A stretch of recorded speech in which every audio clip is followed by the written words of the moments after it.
Gurukul online learning নেটওয়ার্কে আপনাদের সবাইকে স্বাগতম। আমি নাবিল হাসান আছি আপনাদের সাথে। আজকে আমি আপনাদের সাথে আলোচনা করব একাদশ দ্বাদশ শ্রেণীর অর্থনীতি প্রথম পত্রের অষ্টম অধ্যায়। আমাদের অষ্টম অধ্যায়টির নাম হচ্ছে খাজনা এবং আমাদের আজকের আলোচনার বিষয়বস্তু হচ্ছে খাজনার ধারণা। খাজনা বলতে আমরা কি বুঝি? আমরা সাধারণ অর্থে খাজনা বলতে বুঝে থাকি যে আমাদের জমি সরকার আমাদের ব্যক্তি মালিকানাধীন জমি দিয়েছে, অর্থাৎ সরকারের বা রাষ্ট্রের নিয়মানুযায়ী আমরা ব্যক্তিরা জমির মালিক হতে পারি এবং এই জমির মালিক হওয়ার কারণে আমাদেরকে প্রত্যেক বছর বা একটা নির্দিষ্ট সময়ের পরে ভূমি অফিসে গিয়ে একটা রাজস্ব বা ভূমি কর দিতে হয়। এটাকে আমরা অনেকে খাজনা বলে মনে করে থাকি বা এটাকে আমরা অনেকে খাজনা বলে জেনে থাকি, কিন্তু অর্থনীতির ভাষায় এটি কিন্তু খাজনা নয়, বরং অর্থনীতির ভাষায় বলা হচ্ছে ভূমি ব্যবহারের জন্য ভূমির মালিককে যে অর্থ প্রদান করতে হয় তাকে খাজনা বলে। অর্থাৎ এতদিন পর্যন্ত আমরা যেটাকে খাজনা বলে জানতাম সেটা মূলত ভূমি কর বা রাজস্ব। অর্থনীতির ভাষায় খাজনাকে বলা হচ্ছে যে ভূমি ব্যবহারের জন্য ভূমির মালিককে যে অর্থ প্রদান করতে হয় তাকে খাজনা বলে। ধরুন আমি একটা জমি লিজ নিলাম বা একটা জমি আমি ভাড়া নিলাম, সেই জমিটি ভাড়া নেওয়ার কারণে আমি তাকে যে পরিমাণ অর্থ প্রদান করছি সেটি হচ্ছে ভূমির খাজনা। এবার ভূমিটা যদি আমার নিজের হতো সেক্ষেত্রে ভূমির খাজনা হবে, কারণ আমি সেই ভূমিটা যদি ভাড়া দিতাম কিংবা অন্য কোনো কাজে ব্যবহার করতাম তাহলে আমি সেখান থেকে মুনাফা লাভ করতে পারতাম বা অন্যভাবে আমি ইনকাম করতে পারতাম। সেই কাজটি না করে আমি আমার উৎপাদন কাজে ভূমিটাকে দিয়েছি। এখানে ভূমির মালিক একটা অংশ পায় বা ভূমির মালিককে একটা অংশ প্রদান করতে হয়, আর এটাকেই বলা হচ্ছে খাজনা। এখন এই যে খাজনার যে আমরা ধারণাটা দিলাম, এটা ট্রেডিশনাল যারা অর্থনীতিবিদ ছিল তারা এই ধারণাটি বিল্ড আপ করেছেন। পরবর্তীতে যারা নিউ ক্লাসিক্যাল অর্থনীতিবিদ রয়েছেন তারা বলছেন যে ভূমি বাদে যেসব উপকরণের যোগান সীমাবদ্ধ সেসব ক্ষেত্রেও খাজনা হবে। যেসব উপকরণের যোগান সীমাবদ্ধ, যেমন মোনালিসার ছবি এটা এক পিসি আছে, এটার যোগান সীমাবদ্ধ। কিংবা ধরেন মসলিন কাপড়, কিংবা আমাদের এমন অনেক শিল্পী আছে যাদের একটা মাত্র আর্ট পিস হয়, তাহলে এই বিষয়গুলোর আসলে যোগান সীমাবদ্ধ। এগুলোর যদি চাহিদা বাড়ে তারপরও যোগান বাড়ানো সম্ভব নয় এবং এক্ষেত্রে কিন্তু খাজনা হবে। অর্থাৎ এই যে চাহিদা বাড়ার ফলে অতিরিক্ত যে মুনাফাটা হবে এটা কিন্তু খাজনা হিসেবে বিবেচিত হবে। আবার ধরা যাক যে একটা ইট হচ্ছে 5 টাকা, এখন সেটার যোগান হঠাৎ করে সীমাবদ্ধ হয়ে গেছে, তখন সেই ইটের দাম হয়ে গেছে 6 টাকা, তাহলে এই যে অতিরিক্ত 1 টাকা এটা কিন্তু খাজনা হবে। বর্তমানে আমরা তেলের জায়গাতে যেটা দেখতে পাচ্ছি যে তেলের যোগানটা এখন অনেকটাই সীমাবদ্ধ হয়ে গেছে, তাই কি করেছে হঠাৎ করে তেলের দামটা অনেক বেশি কিন্তু বৃদ্ধি পেয়েছে। তাহলে যেসব উপকরণের যোগান সীমাবদ্ধ থাকবে সেই সব উপকরণের ক্ষেত্রেও কিন্তু খাজনার অস্তিত্ব পাওয়া যাবে, এটা বলছেন নিউ ক্লাসিক্যাল যারা অর্থনীতিবিদ তারা। এবার আমাদের মনে একটা প্রশ্ন হতেই পারে যে খাজনা আসলে কেন দিতে হবে বা খাজনা দেওয়ার কারণটা কি। যখন আমরা খাজনা দেওয়ার কারণটা আলোচনা করব তখন আমাদের এই যে খাজনার কনসেপ্ট এটা কিন্তু আমাদের আরো পরিষ্কার হয়ে যাবে। আমি আরেকটু মনে করিয়ে দিতে চাই যে উৎপাদনের উপকরণ আমাদের 4টি: ভূমি, শ্রম, মূলধন এবং সংগঠন। তার মধ্যে ভূমিকে আমাদের খাজনা দিতে হবে। আমরা জানি যে বিনা শর্তে বা বিনা সত্ত্বে কোনো কিছু পাওয়া যায় না। সেক্ষেত্রে ভূমি যে আমাদেরকে তার যে উৎপাদনশীলতা আমাদেরকে যে দিচ্ছে তার বিনিময়ে ভূমিকে আমাকে কোনো কিছু পে করতে হচ্ছে। যখন আমরা একটা কলকারখানা স্থাপন করি তখন দেখা যায় আমাদের একটা স্পেস ভাড়া নিতে হচ্ছে বা একটা ভূমি ভাড়া নিতে হচ্ছে, সেই ভূমির পিছনে আমার খরচ আছে। আবার দেখা যায় যে আমি একটা জমি কিনলাম, তাহলে সেখানে জমির পিছনে আমার একটা খরচ আছে, তার একটা খাজনা আছে। সেখানে আমার অন্যান্য যে আরও কিন্তু আনুষঙ্গিক খরচ কিন্তু ভূমির পিছনে হয়ে থাকে। তাহলে আমরা যদি লিজ নেই বা আমরা যদি ভাড়া নেই সেক্ষেত্রে কিন্তু ভূমির পেছনে আমাদেরকে একটা খাজনা বা অর্থ ব্যয় করতে হয়। উৎপাদন কাজে ভূমির ক্ষেত্রে আমাদেরকে অবশ্যই খাজনা দিতে হবে বা খাজনা দিতে হয়ে থাকে। এবার খাজনা দেওয়ার কারণটা আমি একটু আলোচনা করব। বলা হচ্ছে যে চাহিদা এবং যোগানের তারতম্য। আমরা জানি যে পৃথিবীতে যে পরিমাণ ভূমি আছে আমরা চাইলেও কিন্তু সেই পরিমাণ ভূমিকে বাড়াতে পারবো না। আমাদের বাংলাদেশের আয়তন 1,47,570 বর্গ কিলোমিটার। এখন আমি কিন্তু এই জায়গাটাকে উৎপাদন করে বাড়াতে পারবো না। অর্থাৎ ভূমির যে যোগান সেই যোগানটা হচ্ছে একেবারেই সীমাবদ্ধ।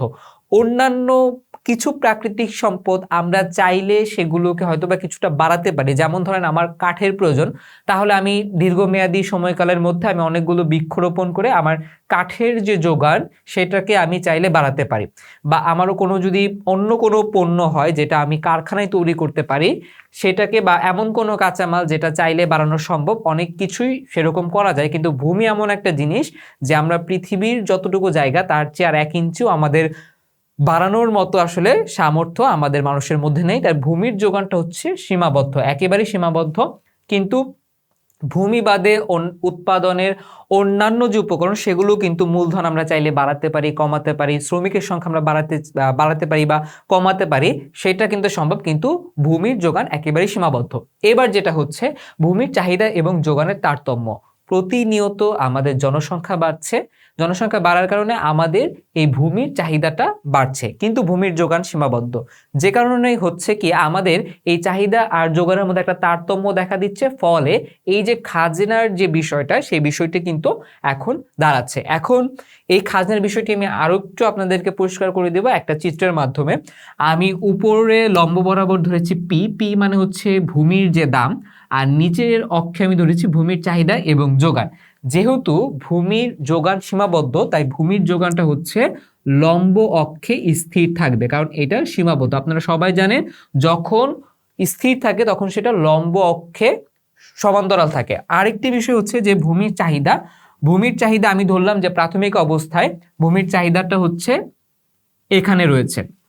তাহলে কি হলো, তাহলে ভূমির দামটা হচ্ছে এই জায়গায় এসে থাকলো। আমি ধরলাম এখানে ভূমির দাম হচ্ছে 10 টাকা, এখানে ভূমির দামটা হচ্ছে 10 টাকা। এখন কি হলো, এই যে ক্রমবর্ধমান ভাবে মানুষের যে জনসংখ্যা বৃদ্ধি পাচ্ছে তার ফলে ভূমির চাহিদা বৃদ্ধি পাচ্ছে। কিংবা একটা ভূমি, যে ভূমিটা আমরা চাচ্ছি যে এটা এই জায়গাটা আমার হোক বা এই জায়গাটা আমার প্রয়োজন, যেরকম ভাবে শহরের একটা জায়গা যদি খালি হয় তাহলে সেটা কেনার জন্য আমরা দেখি প্রচুর কাস্টমার থাকে, তাহলে শহরের একটা জায়গার প্রতি মানুষের আকর্ষণ বা সেটা চাহিদা কিন্তু বেশি। তাহলে যোগান যেহেতু সীমাবদ্ধ কিন্তু চাহিদা কি করলো, বেড়ে গেল। চাহিদা বেড়ে যাওয়ার ফলে কি হচ্ছে যে এই যে আমার যে দামটা, এই দামটা কিন্তু আমার এখানে চলে আসলো, অর্থাৎ 10 টাকা থেকে আমার দাম বেড়ে হয়ে গেল হচ্ছে 15 টাকা। তাহলে প্রতিনিয়তই আমরা দেখতে পাচ্ছি যে পৃথিবীতে ভূমির যে গুরুত্ব বা ভূমির যে চাহিদা এটা বেড়েই চলছে, কিন্তু যোগানটা সীমাবদ্ধ আছে, যার ফলে আমাদের এই জমির দাম সবসময় বেড়ে যাচ্ছে। এবং এই যে জমির যে চাহিদা বেড়ে যাওয়া এর ফলে কি হচ্ছে, ভাড়াও বেড়ে যাচ্ছে। আগে যদি একটা জায়গার ভাড়া ছিল 10,000 টাকা, এখন সেই জায়গার ভাড়া বেড়ে হচ্ছে 12,000 টাকা, কারণ মানুষের চাহিদাটা বেশি। তাহলে এই যে অতিরিক্ত 2,000 টাকা লাগছে, তাহলে এর মাধ্যমে কি হচ্ছে, আমার খাজনাটা বৃদ্ধি পাচ্ছে। একটা জায়গা এখন আমরা কেউই বিনামূল্যে আর ব্যবহার করতে পারি না, তার জন্য অবশ্যই আমাদেরকে খাজনা দিতে হচ্ছে ভূমির মালিককে। তাহলে এই যে চাহিদা এবং যোগানের তারতম্যর কারণে আমাদেরকে খাজনা দিতে হচ্ছে। পৃথিবীতে যখন লোকজন একেবারেই কম ছিল তখন কিন্তু খাজনা মানুষকে দিতে হতো না, মানুষ নিজের দু চোখ যে পর্যন্ত যায় সেই পর্যন্ত জমি নিজেদের মতো চাষাবাদ করতে পারতো। কিন্তু যখন জমি ব্যক্তি মালিকানাধীন আসলো, জনসংখ্যা বৃদ্ধি পেল, এরপর থেকে কিন্তু আমাদের খাজনার যে ধারণা, এই ধারণাটি উৎপত্তি হয়েছে। আমরা দেখতে পাই গ্রাম অঞ্চলে যে একজন যদি আরেকজনের জমি চাষ করে দেয় তখন যিনি জমির মালিক তাকে অর্ধেক পরিমাণ ফসল প্রদান করতে হয়। তাহলে এখানেও কিন্তু দেখতে পাচ্ছি যে জমির যে মালিক তাকে আমাদেরকে একটা পরিমাণ অর্থ বা তাকে কোনো কিছু আমাকে দিতে হচ্ছে, এবং সেটাই হচ্ছে খাজনা। আমি একটা নার্সারি করার জন্য যদি কোনো জায়গায় লিজ নেই, কিংবা যদি একটা মাছের চাষ করার জন্য যদি একটা পুকুর লিজ নেই, তাহলে কিন্তু সেখানে আমাকে খাজনা দিতে হচ্ছে। এটি হচ্ছে মূলত খাজনার ধারণা। আরেকটি বলা হয়েছে যেটা হচ্ছে উর্বরতার পার্থক্য। এই উর্বরতার পার্থক্য নিয়ে আলোচনা করেছেন মূলত ডেভিড রিকার্ডো। ডেভিড রিকার্ডো উর্বরতার ভিত্তিতে জমিকে 3টি ভাগে ভাগ করেছেন। এগুলো হচ্ছে নিকৃষ্ট জমি, নিকৃষ্ট জমি, মধ্যম জমি এবং হচ্ছে উৎকৃষ্ট জমি। ডেভিড রিকার্ডো জমির ব্যাপারটা এভাবে বলেছেন বা ভূমির ব্যাপারটা এভাবে বলেছেন যে নিকৃষ্ট যে জমি বা ভূমিটা রয়েছে এখানকার আয় ব্যয় সমান, অর্থাৎ এখান থেকে যে আয় করা হয় এবং ব্যয় করা হয় সেটা সমান। কারণ হচ্ছে এটার উর্বরতার যে ক্ষমতা, সেই উর্বরতার ক্ষমতা হচ্ছে অনেক কম। এই নিকৃষ্ট জমিতে যেহেতু আয় ব্যয় সমান তাই এখানকার খাজনাটা হচ্ছে শূন্য। মনে করা হয় যে একটা জমিতে ফসল উৎপাদন করা হলো, যার বাজার মূল্য 2000 টাকা, সেই ফসল উৎপাদন করতে গিয়ে খরচই হয়ে গেছে 2000 টাকা। মানে জমির যেহেতু উর্বরতা শক্তি কম, তাই এখানে আয় ব্যয় সমান হয়ে গেছে। এখানে আমার খাজনা হয়েছে 0 টাকা, এখানে কোনো খাজনা হয়নি। অন্যদিকে মধ্যম প্রকৃতির জমিতে খাজনা অল্প পরিমাণে হয়ে থাকে। যেমন ধরা যাক যে একটা জমিতে আমি ফসল উৎপাদন করেছি 3000 টাকার, কিন্তু আমার ব্যয় হয়েছে 2500 টাকা, তাহলে আমার এখানে খাজনা হয়েছে 500 টাকা। তাহলে এই যে অল্প পরিমাণ যে খাজনা হলো, সেটা হচ্ছে মধ্যম প্রকৃতির জমির উদাহরণ। আর উৎকৃষ্ট জমি বলতে ডেভিড রিকার্ডো বুঝিয়েছেন যে জমির উর্বরতা শক্তি অনেক বেশি, এখানে উৎপাদন করলে অনেক বেশি আর কি ফসল উৎপাদন করা যায়, এবং এখানে হচ্ছে আমার খাজনার পরিমাণটা হবে হচ্ছে বেশি। যখন আমার একটা জমি, যে জমিটার উর্বরতা শক্তি বেশি, তখন সেটা আমি ভাড়া দিতে গেলে বেশি টাকায় ভাড়া দিব। আর যে জমির উর্বরতা শক্তি কম, সেখানে আমার ভাড়া দেওয়ার পরিমাণটাও হবে কম। ডেভিড রিকার্ডো এই যে ক্লাসিফিকেশনটা করেছেন, সেটা করেছেন কৃষিভিত্তিক অ্যাপ্রোচ থেকে। কিন্তু বর্তমানে আমরা জমি শুধুমাত্র কৃষিকাজে ব্যবহার করি না, উৎপাদনের বিভিন্ন কাজে আমরা জমিকে ব্যবহার করে থাকি। জমির উপর কলকারখানা স্থাপন করা হয়, জমিকে অন্যান্যভাবে কিন্তু ব্যবহার করা হয়। কিন্তু ডেভিড রিকার্ডো যে সময়টাই এই ক্লাসিফিকেশনটা করেছেন, তখন তিনি এটা কৃষি জমির যে উর্বরতা তার ভিত্তিতে এই ক্লাসিফিকেশনটা করেছেন, এবং উৎকৃষ্ট জমির খাজনাটা হয় বেশি, কারণ এখানে আয় ব্যয়ের পার্থক্যটা বেশি হয়ে থাকে। পরবর্তী আরেকটা খাজনা দেওয়ার কারণ হচ্ছে অবস্থানগত পার্থক্য।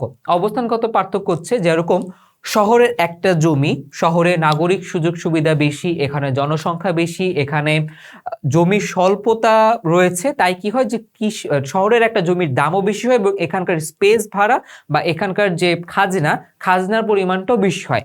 এখন গ্রামের একটা জমিতে কি হয় যে এখানে খাজনার পরিমাণটা কম হয়, কারণ সেখানে জমির চাহিদাটা কম বা সেই জমির কার্যকারিতাটা হচ্ছে কম। আবার দেখা যায় যে শহরের একটা জমি, সেখান থেকে একটা পণ্য বিক্রি করা বা যাতায়াত যোগাযোগ ব্যবস্থা ভালো, সে কারণে কি হয় যে শহরের জমি যেটা অবস্থানগত পার্থক্যের কারণে তার খাজনাটা বেশি হয়। অন্যদিকে গ্রামের যে জমি, সেখানে যোগাযোগ এবং যাতায়াত ব্যবস্থা তুলনামূলকভাবে একটু খারাপ, এবং সে কারণে কি হয় যে এর খাজনার পরিমাণটাও কিন্তু কম হয়ে থাকে। তাহলে আমরা দেখতে পাচ্ছি যে অবস্থানগত পার্থক্যের কারণে খাজনার কিন্তু পরিমাণ কম বেশি হয়।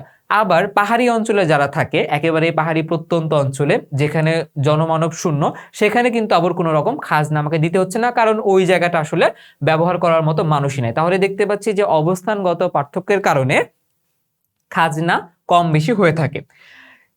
আরেকটি বিষয় আমরা যেটি দেখে থাকবো, সেটা হচ্ছে ক্রমহ্রাসমান প্রান্তিক উৎপাদন বিধি। আমরা জানি উৎপাদন ক্ষেত্রে ক্রমহ্রাসমান প্রান্তিক উৎপাদন বিধি প্রযোজ্য। এখন আমার দেশের যে পরিমাণ ফসল দরকার, বা যদি এরকম হতো যে জমিতে যদি আমি ইচ্ছে মতো সার আর বীজ দেই, আমি যত সার আর বীজ দিব তত বেশি উৎপাদন হবে, মানে আমি শুধু দিব আর বেশি উৎপাদন হবে, যদি এরকম হইতো তাহলে কিন্তু আমাদের ভূমির খাজনা দেওয়ার কোনো প্রয়োজন হইতো না। তখন আমরা এক খণ্ড জমি থেকে অগণিত ফসল উৎপাদন করতে পারতাম। কিন্তু জমিতে বা যে কোনো উৎপাদন কাজে ক্রমহ্রাসমান প্রান্তিক উৎপাদন বিধি কার্যকর। যেটা হয় যে আমাদের একটা জমির উৎপাদন ক্ষমতাটা কিন্তু নির্দিষ্ট, একটা জমি একটা নির্দিষ্ট পরিমাণ পর্যন্ত ফসল উৎপাদন করতে পারবে। এরপর আপনি যতই বীজ দেন, যতই সার দেন, যতই পানি দেন না কেন, সেখানে কিন্তু আর সেই জিনিসটা কাজ করবে না। সবার উৎপাদনের একটা নির্দিষ্ট লিমিটেশনস আছে। তারপরে যদি আমরা উৎপাদন করতে চাই, তখন কি হবে যে উৎপাদনের পরিমাণটা কমে যাবে তুলনামূলকভাবে, এবং সেখানে ক্রমহ্রাসমান প্রান্তিক বিধি উৎপাদন কার্যকর হবে। তাহলে যেহেতু জমিতে ক্রমহ্রাসমান প্রান্তিক বিধি কার্যকর, সেহেতু আমরা চাইলে একটা জমি থেকে সবকিছু উৎপাদন করতে পারি না, যার ফলে আমাদের জমিতে খাজনা দিতে হয়। আবার বলা হচ্ছে যে সুযোগ ব্যয়, অর্থাৎ জমি তো আমরা এমনি এমনি পাই না উৎপাদন করার জন্য, তার জন্য আমাদেরকে কোনো একটা কিছু ত্যাগ করতে হয়। দেখা গেছে যে জমিতে আমি অন্য একটা কাজ করতে পারতাম, সেটা না করে আমি উৎপাদন করছি, বা আমাকে অর্থ প্রদান করে সেই জমিটা ব্যবহার করতে হচ্ছে। এই যে অর্থাৎ একটা সুযোগকে ত্যাগ করে আমাকে এই সুযোগটা বেছে নিতে হচ্ছে। এই সুযোগ ব্যয় থাকার ফলে আমাদেরকে ভূমিতে কিন্তু খাজনা দিতে হচ্ছে। মূলত এই ছিল আমাদের খাজনার ধারণার আজকের ক্লাস। আপনাদের যদি কারো কোনো প্রশ্ন থাকে তাহলে অবশ্যই আমাদের কমেন্ট সেকশনে জানাবেন, এবং গুরুকুল অনলাইন লার্নিং নেটওয়ার্কের সাথে থাকার জন্য আপনাদের সবাইকে ধন্যবাদ।